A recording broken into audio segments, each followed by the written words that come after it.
Royal family. Princess Kate joins King Charles and Prince William at welcome ceremony for Emir of Qatar. Why did he attend? It's a royalty drama special, and of all the royal families on planet Earth, there isn't a lot that is more entertaining than the British royal family. Every new season comes with a British royal family drama, and the winter season has Santa delivering another great drama, just for us. But now you're probably wondering what all the drama is about and what the British family has been up to. Well, hold on to your popcorn, because things are about to get riveting. The visit of the year. One of the major things about being the King of Great Britain is the regular state visits, which could be to other countries and from other countries. And ever since his coronation, King Charles has kept up with his share of state visits. Since he became king, King Charles has had 3 state visits and embarked on 3 as well.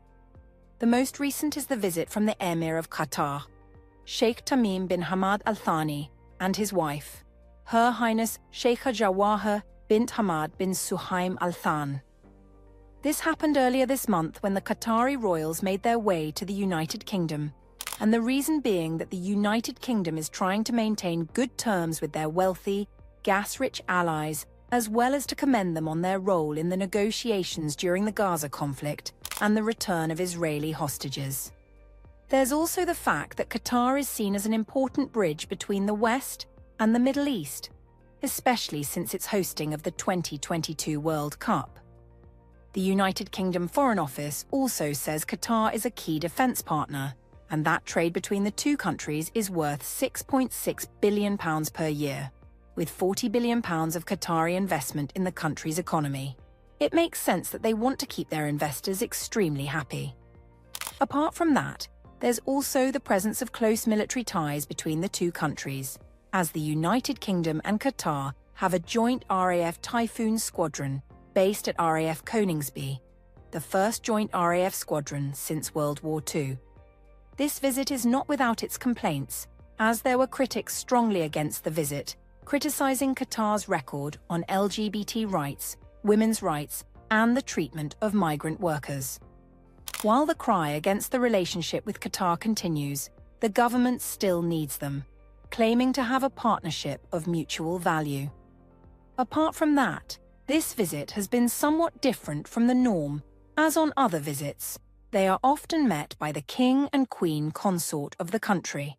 However, it turns out that Queen Camilla was unavoidably absent for this visit following a case of chest infection which she was said to be recovering from. As a result of this, the Emir and his wife were received by King Charles, Prince William, and Princess Kate, who is also recovering after receiving cancer treatment for an unspecified type of cancer. It goes without saying, but it seems like the entire royal family is facing one health issue or the other. However, these state visits aren't unusual for the members of the royal family, especially the current king. The first visit was from the South African president, Cyril Ramaphosa, in November 2022, when he came to Britain for the first visit of King Charles's reign. This was followed a few months later by the visit of the king and his queen consort to Germany, with King Charles becoming the first British monarch to address the Bundestag, which is simply the German federal parliament. About 6 months after that, the royal couple took another trip to France for a scheduled state visit, with King Charles also becoming the first British monarch to give a speech from France's Senate chamber. Things seem to be going smoothly for the new monarch. That is, until his visit to Kenya, where he was met with a not-so-favourable audience. On his state visit to the country, King Charles faced significant pressure to apologise for British colonial actions, and, sure enough, King Charles took to the stage to address everyone at the state banquet, openly acknowledging the abhorrent and unjustifiable acts of violence, but not necessarily apologising for them. The king also received a state visit from the Japanese emperor, Emperor Naruhito, and his empress, who arrived at the United Kingdom for their long-awaited visit.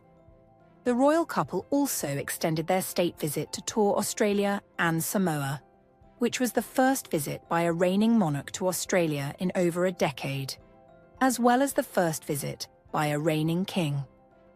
This was also King Charles's first visit to a Commonwealth realm since he ascended the throne, and in Samoa, he attended the Commonwealth Heads of Government meeting for the first time as the king and head of the Commonwealth nations. However, the king had to pause his tour because of unavoidable issues that would just blow your mind. It turns out that the King of the United Kingdom has been diagnosed with cancer, especially with him having a number of health issues over the years. This diagnosis originally came about following a corrective procedure to treat benign prostatic enlargement around January this year. However, a month after the procedure, it was discovered that he had a cancerous growth, which was not prostate cancer, but was discovered during his treatment. This news came as a shock to the entire country, and as a result, some of his royal engagements were postponed to the point where the Queen Consort had to deputise him for Commonwealth Day service, which took place a month after the diagnosis. Of course, King Charles released a statement showing his support for cancer charities and stating that he remained positive on making a full recovery. He did make progress following some cancer treatments and has since made some public appearances and a return to some of his engagements. The British royal family drama. Ever heard of a more interesting family than the British royal family? Maybe, maybe not, but we all can agree that the British royal family is one gift that just keeps giving. Not to go too far back, but ever since the death of the late Queen on September 8, 2022, and the ascension of one of the oldest kings of all time, things have gotten pretty interesting with the royal family. Of course, let's start with the oldest prince ever taking up the mantle to rule Great Britain at the young, ripe age of 73. This probably worried a lot of people, especially with them wondering if he was up for the job at such an age, and for how long he could even do the said job. But that didn't stop King Charles, who sprung right into action and started to put in the work, as you would expect from the longest-serving heir, a parent-turned-king. Sure enough, the king made bold moves right from his ascension ceremony by making it simpler, shorter, smaller, and way less expensive than his mother's was in 1953. This is putting aside the fact that there was a grand name for his coronation ceremony that had been chosen years back, with plans that have been put down for many years, titled Operation Golden Orb. If that doesn't scream drama, then hang on to your seats, because things get way more entertaining from here on out. There's also the issue of the king wanting more representatives of different faiths and community groups at the ceremony, as the king wished to reflect the ethnic diversity of modern Britain. I mean, I guess change is very important in this modern age. Not long after that, King Charles thought of his subjects yet again and decided that a huge chunk of the profits from the country's growing fleet of offshore wind farms be used for the wider public good rather than as extra funding for the monarchy. It was stated that the funding of the monarchy would be reduced to 12% of the Crown Estate's net profits, which was pretty bold, and is the kind of move you make to ensure the masses love you more. But while things are looking good in the office, the home seems to not be so rosy. There is the initial issue with Prince Harry and his wife Meghan Markle. While that fiasco happened prior to King Charles's ascension, it doesn't change the fact that it was a very dramatic situation. A matter so dramatic it got nicknamed the Megxit, and even got a Netflix docuseries about it. On the other hand, the eldest son, Prince William, fell in love with one of his college buddies, Kate Middleton, and after a series of breakups and makeups, they ended up sticking it out and getting married. The funny thing is, King Charles gave his son, Prince William, some very helpful marriage advice, telling him not to make the same mistakes that he did. These mistakes are, of course, referring to his failed marriage with Princess Diana, which started out with a fairy tale wedding in 1981 that took a not-so-fairy tale ending when both parties went out of the marriage to get some. As expected, this led to them separating for 2 years and then divorcing after. But the shocker here is that King Charles ended up marrying his mistress, who sits by his side in the throne room to this day. It almost seems like dysfunctional marriages are a norm in this household. Then there's the issue of the Britons liking Prince William more than his daddy, and at one point, there was a poll for King Charles to abdicate the throne following his mother's death in favour of his son. That changed over time, but things like that don't ever really go away so easily.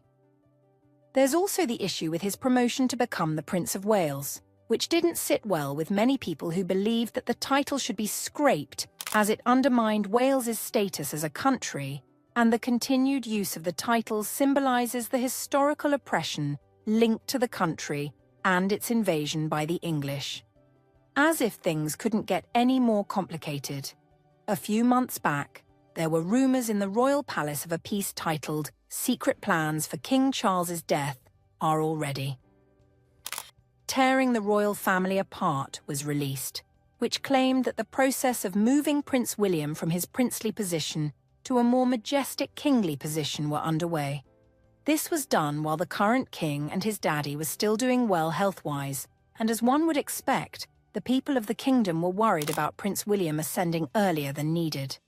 This worry was a result of the fear that Prince William would interfere with the democratic affairs of the country should he ascend earlier than needed, which would cause huge problems for the country's constitution. As if that isn't enough, the rumours get even more entertaining, as there are stories of King Charles giving his eldest son and his wife the good old kick to the butt to get them to leave their current home, the Royal Lodge, so his wife and the Queen Consort, Queen Camilla, can stay there when he's no more alive. That said, Prince William is vehemently against that and is refusing to move out, as this could become problematic for him when he becomes king. With King Charles and Princess Kate receiving treatment for different kinds of unspecified cancers, Queen Camilla still recovering from her chest infection, and Prince William actively vying to replace dear old dad, the British royal family drama will probably not come to an end anytime soon. That said, do you think there's something more to the visit from the Qatar Emir? And is there a possibility of even more drama from the British royal family? Drop your thoughts in the comments below, and let us know what you think about this royal debacle. Trust me, more royal drama than we can cover in one video awaits you, so make sure to subscribe and hit that bell icon for more drama specials like you've never seen before.